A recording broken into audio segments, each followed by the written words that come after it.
If I was to take a poll, most of you would say that silver is undervalued, and I would be right there along with you. Well, a precious metal analyst has just came forward to share those same sentiments, and let's see what he's got to say in this video as we explore.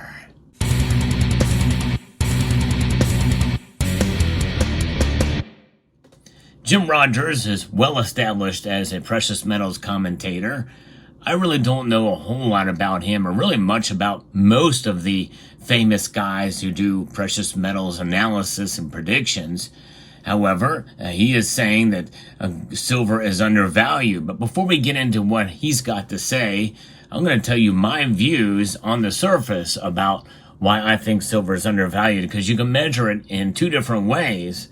One, compared to everything else, including the dollar and other commodities out there. In fact, when measured with other commodities and with inflation and the dollar, silver is way behind. It's a very small market. We know there's a lot of derivatives, and many people feel that those derivatives are doing more, in a sense, to push the price down than to really to bolster up the value proposition for silver measured in dollars. Of course, when we think about value, we have to think outside of the box in that regard. And that's one thing I aim to do on this channel, is to help folks appreciate the true value of silver, which extends beyond price. But we have to think in terms of price, because that is the measure of worth when you go to sell or buy your precious metals. So that's the one way to measure it. But the biggest measure of its value, I think, is in comparison to gold. The gold to silver ratio has been unusually high for a long enough time that it's no longer unusual. That's right. Gold to silver, as I record this video, is sitting about just below 77 to 1. That's 77 ounces of silver for every ounce of gold, based off of the spot price. Now, it's not the ultimate measure or arbiter as to whether or not you should buy it or even sell it, but nonetheless, it's something that's referenced often, and Rogers is doing the same thing. Buying silver is a better investment than gold, is what he's saying. While China and Uzbekistan remain attractive countries for investments at the moment, according to legendary investor Jim Rogers, who told a Russian news outlet, Sputnik. What I try to do is find things that are down and depressed. I don't like it when everybody is at an all-time high. I don't like investing like that. Now, you notice he used the term investment, and he's talking about silver as an investment. But I would hardly call it down and depressed. Maybe compared to gold and other commodities, but silver certainly has done very well this year, reaching well above 25% gain for the year 2024. But gold, though, is sitting at an really close to an all-time high. And when you look at that in comparison, it really means that silver's got a lot more headroom. But I would not necessarily call it down and depressed. Another area where I disagree with him is as an investment. However, there are ways to invest in silver. But I think it's just as risky as any other stocks out there, especially considering the fluctuations in price. But when you don't look at it as an investment, well, that means that you're holding for the long term, and you're mostly holding the physical. However, there are ways to hedge with silver, utilizing the paper markets as well.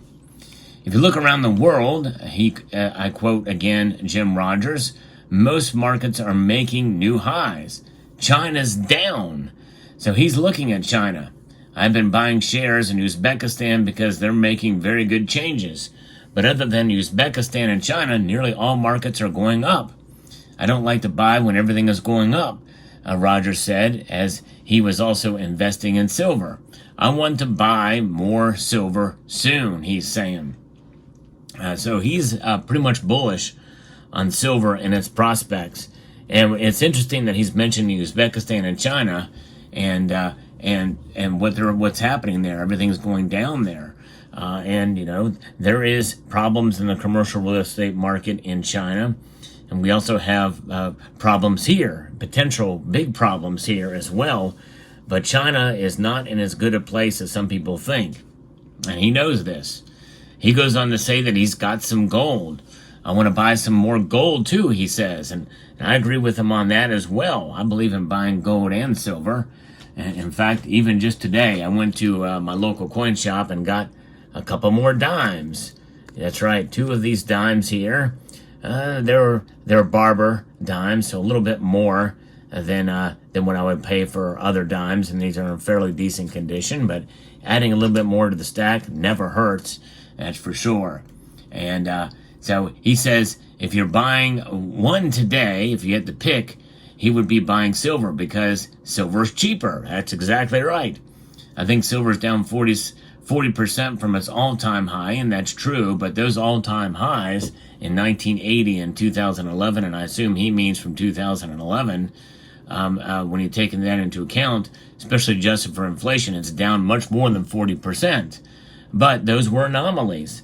Very rare situations occurring there with silver's price performance, and those should never be the guide as to what silver should be or where it will be, because those were anomalies. But I think what we're seeing now with silver's price now trading at near $31 an ounce yet again, this is natural market forces at play. There's no question about it. Even if you believe in price suppression, well, then this is going against price suppression. That means it's a natural market recovering, working against price suppression, right? Of course, that spigot doesn't just turn it on and off. It will. There's a lot of things that are complex in the silver market. So with gold near its all-time high, he would prefer to buy silver now. I bought some silver yesterday, he says. I hope I buy some more if it goes down. And that's very smart. For sure to buy silver on the way down and during dips. I encourage all of you to think about that, especially with regards to your dollar cost averaging strategy here, to buy some silver. Make sure you get it with some security features too, like this big fat milk spot on this silver round. I just noticed this. Dang it. But at least you know your silver's real if it's got a nice blotchy milk spot on it. Yes, indeed. I might switch that out for another silver round here that doesn't have the milk spot like this old Sunshine Minting, Sunshine, or Silver Eagle here from Sunshine Minting here. Very nice. Little classic silver round there from way back in the day. You know, it's pretty exciting to see silver make its move up into the 30s again, the low 30s, but still in the 30s. And I think that he'll still have some room to go up. But why is the ratio so high right now between gold and silver? Why is this a new normal? Well, because more so than ever, silver is seen as an industrial metal. It is trading more as a commodity than as a precious metal, as a monetary metal. And that's not likely to change anytime soon, which means that we have to adjust to the new normal between gold and silver. And even though silver is more volatile and it's climbing and narrowing that ratio somewhat, I think it's going to be quite some time before we see gold to silver ratio narrow to the 32 where it was back when silver reached its all-time high. In fact, I think even 50 is a far cry, and I believe that we're more likely to see $50 silver before we see the gold to silver ratio narrow to 50-1. That's how much I believe in it. But anyways, so with gold trading at an all-time high, if you want to have some headroom for potential gains, silver is the best metal to buy right now, according to Jim Rogers. And he also believes in investing in other areas like agricultural, he says. Agriculture is another attractive place to invest. Whenever there's inflation, grain is a way to protect yourself as well, too. It's actually a very good point. And he is the chairman of Rogers Holdings and Beeland Interest. He's also the author of several books, including Investment Biker, Adventure Capitalist, and Street Smarts. Now, again, I don't know a whole lot about him, but this little tidbit I think is quite interesting from Bernama and Sputnik. He says they say here that Rogers has the Guinness World Record for most countries visited on a continuous journey by car, an adventure he undertook from 1999 to 2002. In 1973, Rogers and George Soros co-founded the world-renowned Quantum Fund, Well, that's interesting. He has a tie to George Soros. Wow. He goes to show you what you can learn and find out about your precious metal analyst. And so they found a quantum fund, which by 1980 was up 4,200% at a time when the U.S. was in a bear market. Time magazine in 1994 dubbed Rogers as the Indiana Jones of finance. There it is. Although I hope he's not tied with George Soros anymore. In fact, I'm kind of have a little different viewpoint of him now that he was ever tied with George Soros. But nonetheless, I think it's right, though. People can be right. I think silver is still undervalued in comparison to gold. So what does this mean? Should you buy it? Well, I think it's not a bad idea to consider buying some silver. At the very least, I think it's a good idea to hold your silver. In fact, silver today is up slightly, and the platinum group metals got hit fairly hard today. All of them did.